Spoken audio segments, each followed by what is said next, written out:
More than 3,000 years ago, in the burning sands of ancient Egypt, a young king was buried with unimaginable wealth. His name was Tutankhamun, the boy pharaoh.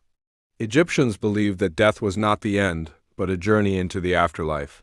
To protect that journey, pharaohs were sealed inside tombs filled with gold, weapons, food, and powerful magic. Anyone who disturbed that rest, they believed, would face terrible consequences.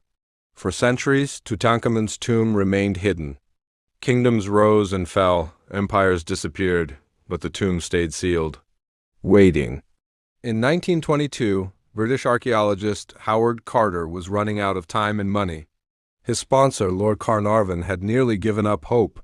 But on November 4th, Carter's team discovered a stone step buried beneath the sand in Egypt's Valley of the Kings. As they dug deeper, more steps appeared. At the bottom was a sealed doorway bearing ancient symbols. Carter sent a telegram to Carnarvon. "At last have made wonderful discovery."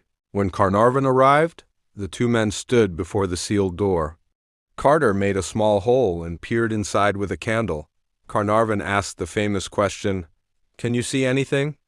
Carter replied, "Yes. Wonderful things." They had found the most intact royal tomb ever discovered. Inside were golden statues, chariots, jewelry, and finally, the sarcophagus of King Tut himself. The world celebrated the discovery. Newspapers called it the greatest archaeological find in history. But soon, strange things began to happen. Just months after the tomb was opened, Lord Carnarvon fell ill. It began with a simple mosquito bite on his cheek. The bite became infected.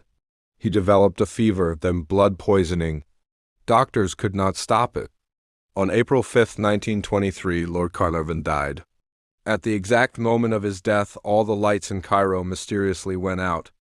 At the same time, in England, Carnarvon's dog reportedly let out a terrifying howl and dropped dead. The press exploded with headlines. "The curse of the pharaoh strikes." According to legend, an ancient warning said death would come to anyone who disturbed the king's rest. Whether the warning truly existed or not, fear spread quickly. Then more deaths followed.